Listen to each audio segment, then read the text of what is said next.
विन्ध्यवासिन्ये नमः निशुम्भशुम्भमर्दिनीं प्रचण्डमुण्डखण्डिनीं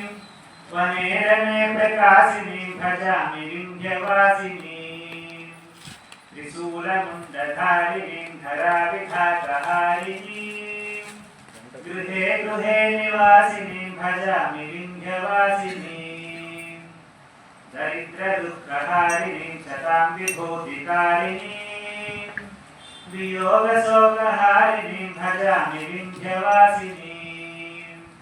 लसत्सुराललोचनं जने सदा वरप्रदां कपालशूलधारिणीं भजामि विन्ध्यवासिनीं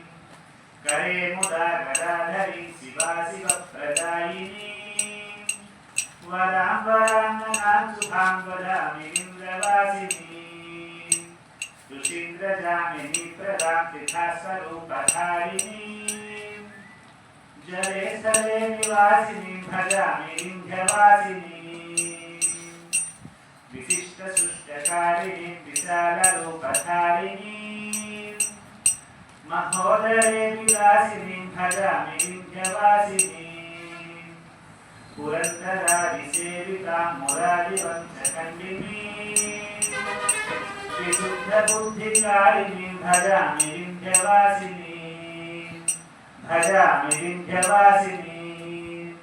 भजामि विन्ध्यवासिनीं